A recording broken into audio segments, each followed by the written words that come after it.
अयोध्या श्री राम मंदिर में प्राण प्रतिष्ठा को लेकर अंबाला में हरियाणा के गृह और स्वास्थ्य मंत्री अनिल विज के नेतृत्व में भव्य श्री राम यात्रा का आयोजन हुआ, जिसमें अंबाला छावनी राममय हो गई। जय श्री राम के जय घोष के साथ अनिल विज ने हाथ में भगवा ध्वज ले रखा था और लहरा रहे थे। फूलों की बरखा से हर बाजार चौक चौराहों पर श्री राम यात्रा का स्वागत किया गया।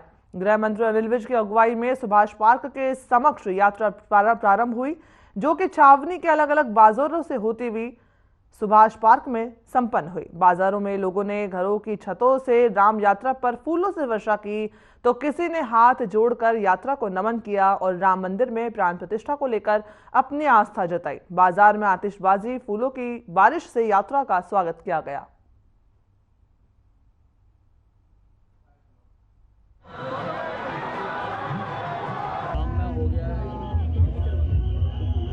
जगह पर कार्यक्रम किए जा रहे हैं। 22 तारीख को अयोध्या में प्राण प्रतिष्ठा होगी। 500 सालों बाद वो होने जा रही है। लोगों को बहुत खुशी है और बाकी सब स्थानों पर भी 22 तारीख को दिवाली मनाई जाएगी।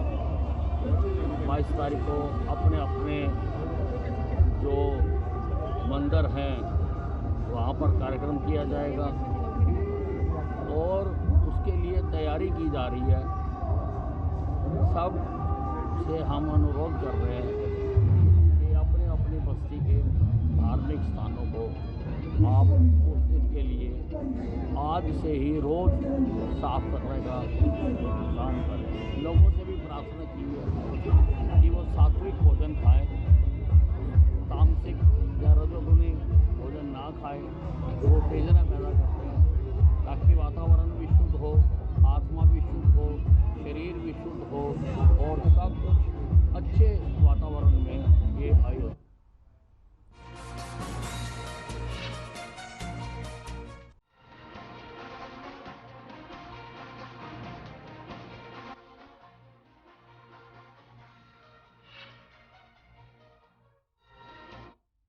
प्रदेश में किसानों और पशुपालकों की आय बढ़ाने और उनके जीवन में खुशहाली लाने को लेकर नई नई योजनाएं लागू की जा रही है। प्रदेश के कृषि एवं पशुपालन मंत्री जेपी दलाल ने कहा कि किसानों और पशुपालकों को इन योजनाओं का लाभ उठाना चाहिए।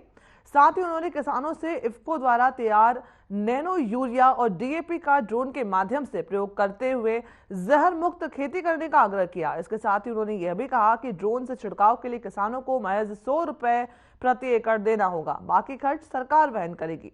गोवंश की रक्षा को लेकर के प्रदेश सरकार प्रतिबद्ध है। इसी के चलते गौ सेवा आयोग को बजट 40 करोड़ से बढ़ाकर 400 करोड़ रुपए कर दिया गया है।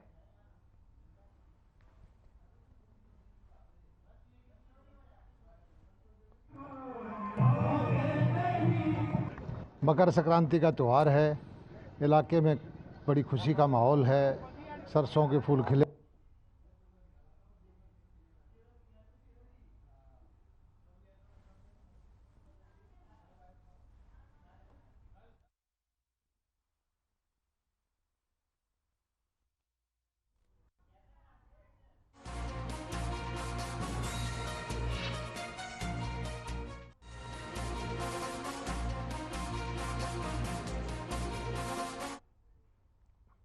कस्बा नारनौंद की बड़ी चौपाल में किसान पंचायत का आयोजन किया गया। पंचायत में संयुक्त किसान मोर्चा के नेता अभिमन्यु कोहाड़ पहुंचे।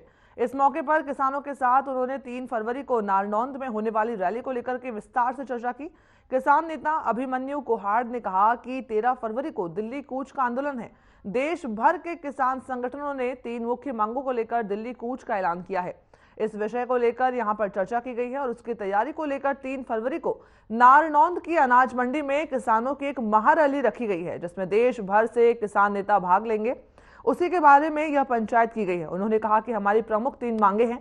हमारी पहली मांग है भारत सरकार एमएसपी पर खरीद की गारंटी का कानून बनाए और स्वामीनाथन आयोग के अनुसार ये कानून रखे।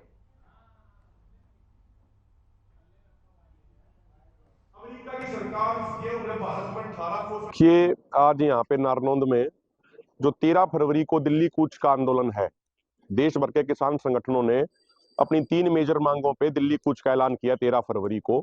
उसी के संदर्भ में यहाँ पे चर्चा हुई और उसकी तैयारी के लिए 13 फरवरी के दिल्ली कूच की तैयारी के लिए 3 फरवरी को नारनौंद की अनाज मंडी में किसानों की महारैली रखी गई है, जिसमें देश भर से किसान नेता भाग लेंगे।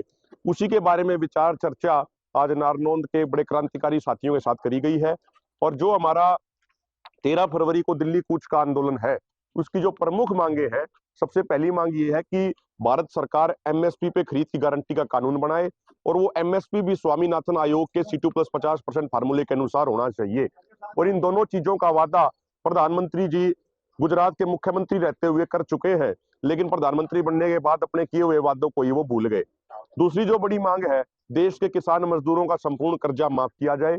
और तीसरी जो बड़ी मांग है वो ये है कि जो भूमि अधिग्रहण कानून में बदलाव करके जो आज किसानों की जमीन देश भर में लूटी जा रही है, वो सारे अमेंडमेंट वापस लिए जाए और पुनः 2013 वाला कानून पूरे देश में लागू किया जाए। इसके अलावा हिसार में सेक्रेटरीट के सामने स्थानीय मुद्दों पे 72 गांवों के पेंडिंग मुआवजे के मुद्दे पे 3 जनवरी से अनिश्चितकालीन पक्का मोर्चा लगाया हुआ है। उसको मजबूत करने को लेके भी आज यहाँ पे विचार चर्चा हुई ग्रामीणों से और सबने ये आश्वासन दिया कि जो भी ये कार्यक्रम है, चाहे हिसार का पक्के मोर्चे की बात हो या फिर 3 फरवरी को नारनौंद की अनाज मंडी में होने वाली महापंचायत महारैली की बात हो या 13 फरवरी के दिल्ली कूच की बात हो, उन तमाम कार्यक्रमों में पूरा इलाका बढ़ चढ़ के भाग लेगा और सरकार को दोबारा से घुटने टेकने में मजबूर किया जाएगा।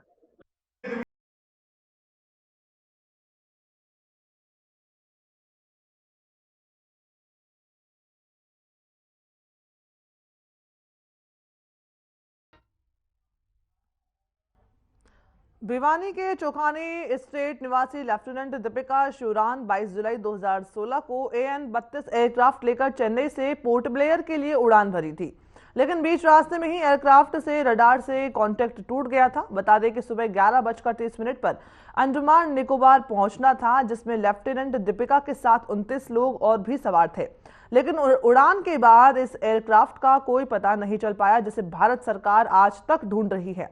दीपिका के पिता का दावा है कि 2 दिन पहले उसके पास फोन आया था कि गुम हुए एयरक्राफ्ट का अवशेष मिला है। पिता ने सरकार से गुहार लगाई है कि उस दिन एयरक्राफ्ट में लेफ्टिनेंट दीपिका शिवरान और 29 लोगों के साथ क्या हुआ, इसका पता लगाया जाए।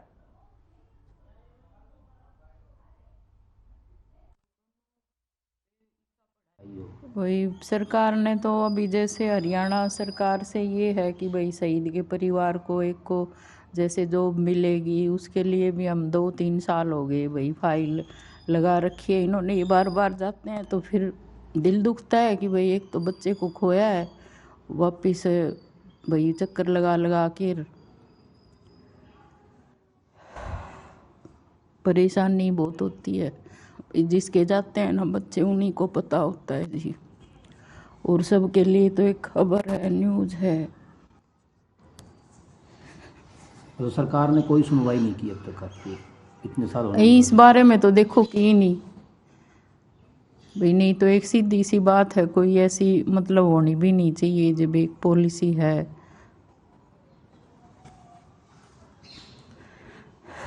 कोई बात पे नहीं हुआ है, उसकी जो तो कोई बड़ी चीज़ें भी नहीं है। ये सर्विस तो फ्लाइट लेफ्टिनेंट और पोर्ट ब्लेयर उनकी पोस्टिंग हुई थी नई, और उसके 3-4 दिन बाद में ये हादसा हो गया। उम्मीदें आपको है कि आपको जानकारियां मिल पाएंगी कि आपकी बेटी? देखो ये तो सारा एयरफोर्स सिस्टम का ही है सारा, उसमें तो 29 पैसेंजर थे, क्रू मेंबर भी थे 6 उस टाइम के हिसाब से। और अब वो लोकेट कर लें, वो ये उन्हीं के ऊपर है, उसमें से क्या निकलेगा वही बता सकते हैं इसके बारे में। तो बेटी की शादी हुई थी 22 नवंबर 2015 को, और 8 महीने बाद ये हादसा हो गया 22 जुलाई 2016।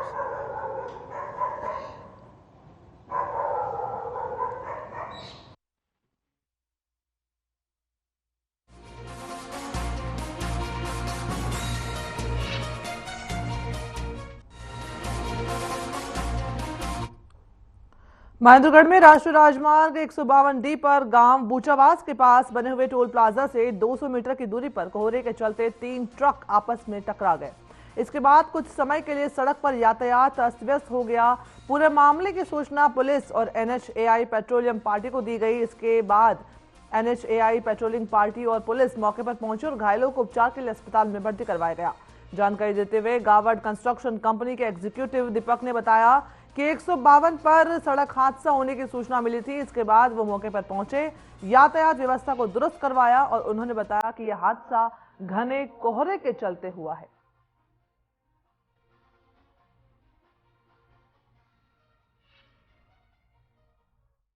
सर ये आज ज़्यादा फॉग की वजह से हादसा हो गया। एक गाड़ी पहले इधर डिवाइडर में टकरा गई जी, उसके पीछे एक गाड़ी फिर टकरा गई। अच्छा, 3 गाड़ियाँ टकरा गई आपस में। तो कोई कैजुअलिटी या कोई नुकसान? अभी कोई मामूली चोट बता रहे हैं। हमसे पहले ये 112 पुलिस आ गई थी जी जी जी, और अपने लोकल एम्बुलेंस ले गई महेंद्रगढ़, और हमने पता किया है लोकल वालों से, और इनसे अभी कोई कैजुअलिटी नहीं है, नॉर्मल चोट है। क्या नाम है आपका? मेरा दीपक नाम है जी। मैंने गावड़ कंस्ट्रक्शन का हमारा इसका मेंटेनेंस है। तो दीपक जी, फॉग का मौसम है, जो बड़े वाहन चालक है उनके लिए क्या कुछ आपका मैसेज रहेगा? यही है जी, जो बड़े वाहन आगे चलें और अपने तीसरी लाइन का प्रयोग करें। अब ये देखो जी, हमने 1.5 मिनट से मैं यहाँ खड़ा हूँ, पूरे 200 मीटर तक सेफ्टी बैरिकेड कर दिया है, लेकिन फिर भी ये गाड़ी वाले क्या है, हाई स्पीड चला रहे हैं जी जी जी। ये हम इस कंट्रोल कर रहे हैं। अभी अपनी एम्बुलेंस यहीं खड़ी है, अभी अपनी एक ट्रन आ रही है जी जी, इनको साइड में करवाएंगे। तो सूचना मिली कि 152D पे कोहरे के कारण एक्सीडेंट हो गया है जी जी। तो यहाँ 3 जो नाला है यहाँ पर गिरे हुए हैं जी जी। ऐसा प्रतीत हो रहा है कि आगे गाड़ी जिसमें टक्कर लगी है जी, तो गाड़ी मौके से पर नहीं है फिलहाल जी, बाकी 3 गाड़ियों का एक्सीडेंट हुआ है। किसी को नुकसान भी पहुंचा है सर? हाँ, इसमें एक इंजर्ड हुआ है, जिसको अस्पताल में एडमिट करवा दिया गया है, और बाकी सुरक्षित। फॉग का मौसम चल रहा है, वाहन चालकों के लिए क्या कुछ मैसेज रहेगा आपका? वाहन चालकों के लिए हमने पुलिस विभाग की तरफ से कोहरे के लिए रिफ्लेक्टर टेप जी पुलिस विभाग ने उनको लगाए हैं व्हीकलों के, और डेली हम इस प्रकार की कुछ जागरूकता पैदा कर रहे हैं कि अपने लाइन में चलें, तथा इनका समय समय पर हम डेली लाइन ड्राइविंग चलें, उसका चालान भी करते हैं।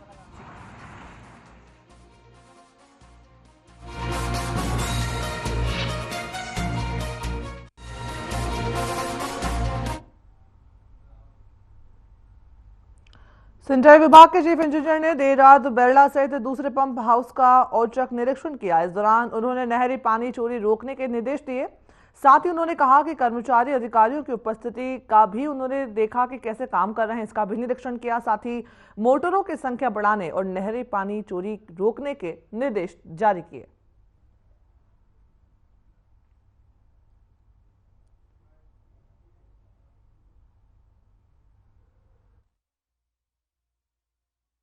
विजिट का उद्देश्य है कि यहाँ पर जो मुख्य पंप हाउस है, हमारे pump house 5 Loharu canal, pump house 6 जो बेरला पंप हाउस है, इन पंप हाउसेज पर हमारा पूरा पानी पहुँचेगा। तो हम इस क्षेत्र की 42 चैनलों में पूरा पानी पहुँचा पाएंगे।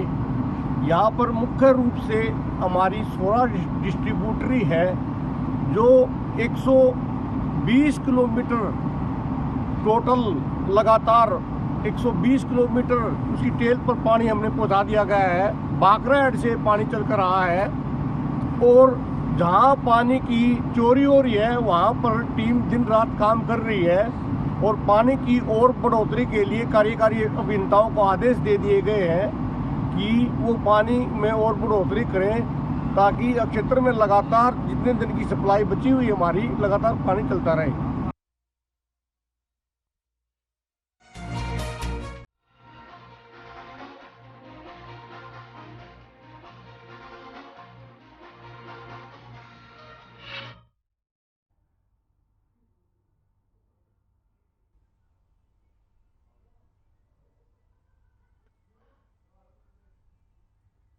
लोहारू में सिंचाई विभाग के चीफ इंजीनियर विजेंद्र सिंह नारा ने कहा कि नहरों के अंतिम टेल तक पानी पहुंचना अधिकारी सुनिश्चित करे। इसी कड़ी में चीफ इंजीनियर ने पंप हाउस नंबर 5 और 6 के बेरला नहर का रात को अचानक से निरीक्षण करा और 5 नंबर पंप हाउस पर मोटर कम चलती मिलने पर कर्मचारी को निर्देश देते हुए कहा कि सभी नहरों के टेल पर पूरा पानी पहुंचना चाहिए, साथ ही तालाब और जोहड़ भरे होने चाहिए। उन्होंने कहा कि अगर किसी अधिकारी ने लापरवाही बरती तो सख्त कार्रवाई की जाएगी। साथ ही उन्होंने कहा कि सरकार का लक्ष्य है कि किसानों को उनके हक का पूरा पानी मिले, किसानों को फसलों में पानी की वजह से कोई भी दिक्कत ना आए।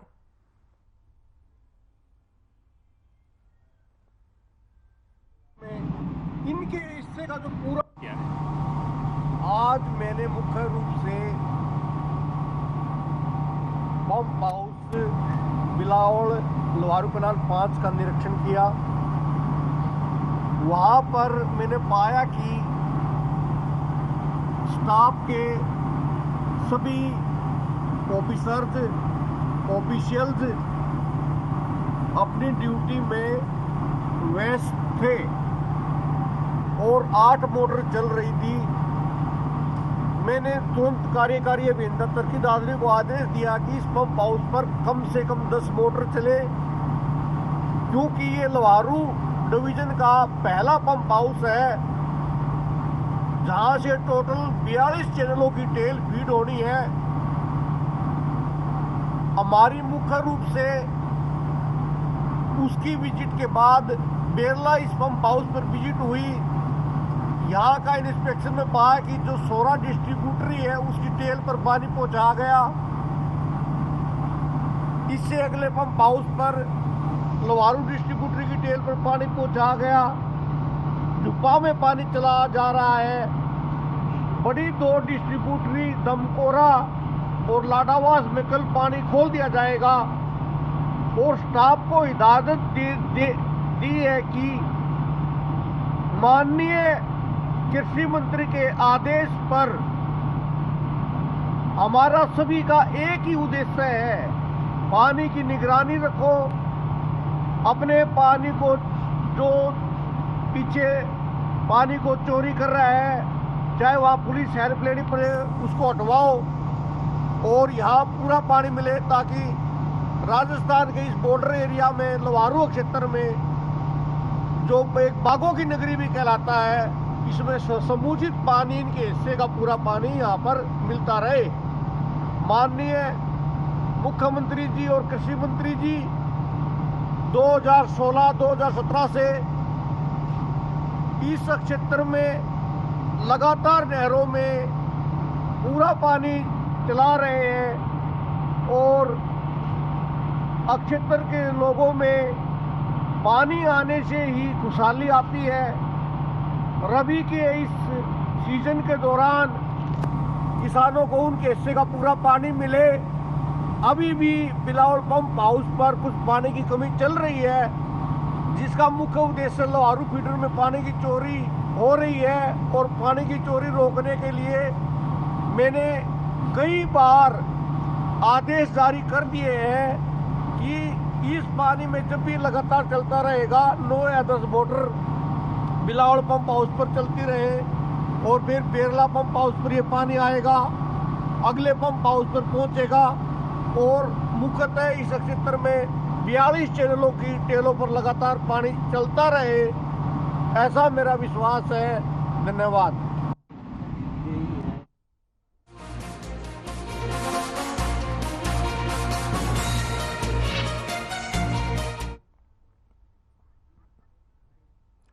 हरियाणा कुश्ती संघ के प्रधान रोहतास नांदल को कुश्ती संघ से बाहर का रास्ता दिखा दिया गया है। हरियाणा एमेच्योर कुश्ती संगठन की एजीएम ने यह फैसला लिया। प्रधान रोहतास नांदल को उनके द्वारा लिए गए मनमाने फैसलों के कारण हटाया गया है। हरियाणा कुश्ती संघ के senior vice president Ramesh Panchal Bohr को कार्यकारी प्रधान की जिम्मेदारी सौंपी गई और हरियाणा कुश्ती संघ के महासचिव राकेश कोच ने रोहतास नांदल पर मनमाने ढंग से फैसले लेने और संघ के पैसे का दुरुपयोग करने जैसे गंभीर आरोप लगाए। इसी को लेकर बहादुरगढ़ के सेंट एंटोनी स्कूल में हरियाणा कुश्ती संघ ने एजीएम बैठक बुलाई और इस बैठक में भारतीय कुश्ती संघ के कोषाध्यक्ष सतपाल देशवाल ऑब्जर्वर के तौर पर मौजूद रहे। बैठक में मौजूद हरियाणा कुश्ती संघ के कार्यकारी सदस्यों ने एक मत से संघ के प्रधान रहे रोहतास नांदल को हटाने का फैसला लिया।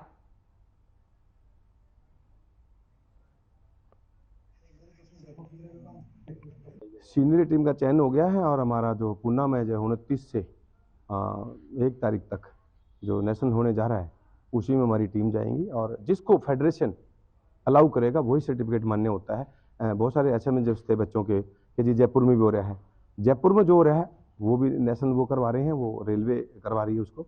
लेकिन मान लीजिए कोई बच्चा नौकरी लगने जाएगा, वो सर्टिफिकेट किसके पास आएगा? वो हमारे पास आएगा, हरियाणा की बॉडी के पास आएगा। जिसको वो मान्यता देंगे, जिसको वो सिग्नेचर करेंगे, जिसको वेरीफाई करेंगे, वो सर्टिफिकेट तो मान्य होगा। अब हम जयपुर वाले को क्यों मान्य करेंगे? जयपुर वाला हमारी देख रेख में हो ही नहीं रहा है। तो ये जो कंट्रावर्सी है ये 1 साल से कुश्ती में चली हुई है और हमारे पहलवानों का बहुत बड़ा नुकसान हुआ है।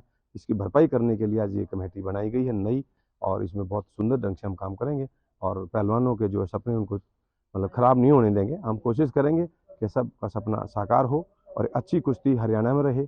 पूरे भारत का नाम रोशन हरियाणा करता है और हरियाणा की कुश्ती को खराब करने का रोहतास नांदल जी ने काम किया था, उसको आज हटाने का निर्णय इसीलिए लिया गया।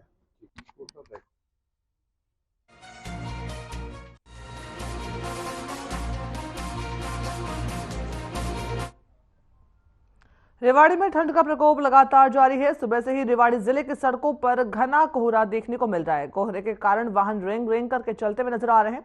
साथ ही वाहन चालक बैकलाइट और हेडलाइट का प्रयोग करते हुए भी दिख रहे हैं। बता दें कि कोहरे की वजह से लोगों को 50 मीटर से आगे कुछ भी दिखाई नहीं दे रहा है।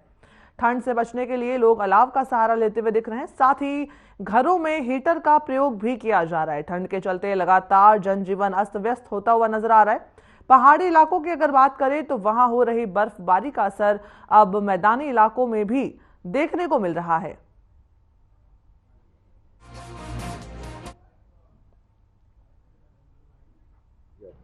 संजय भारद्वाज। संजय जी क्या कहेंगे, इस तरह ठंड पड़ रही है तो किस तरीके से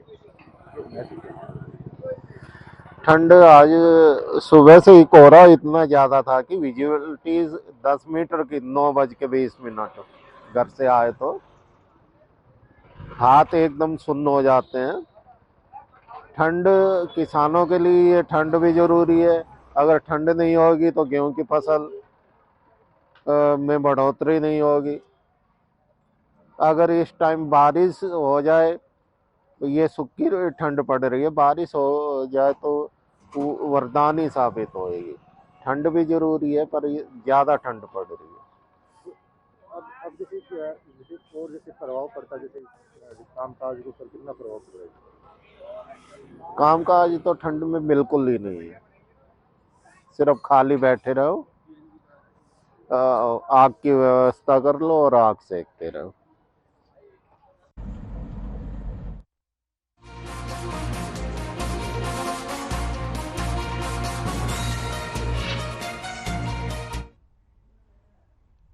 पुंडरी में भी कोहरे का असर जारी है। आम जनजीवन भी ठंड से प्रभावित हो रहा है। बढ़ती ठंड से लोग घरों में ही दुबके हुए हैं। वहीं गेहूं की फसलों को फायदा पहुंच रहा है। इस धुंध से किसान वर्ग ने खुशी जताई है।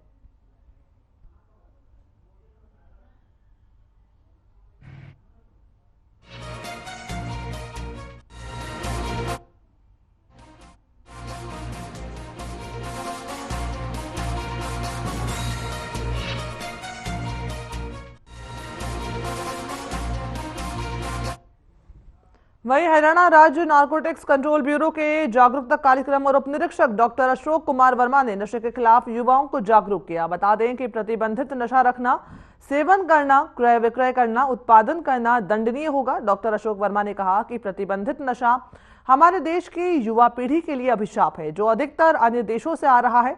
यद्यपि भारी मात्रा में ड्रग्स पकड़ी भी जा रही है, अपराधियों को सलाखों के पीछे भेजा भी जा रहा है, बड़े नशा तस्करों की अवैध संपत्तियों पर बुलडोजर चलाया जा रहा है। लेकिन जागरूकता एक ऐसा शस्त्र है जो सोई हुई मानवता और देश के प्रति निष्ठा को जगाने का काम करता है।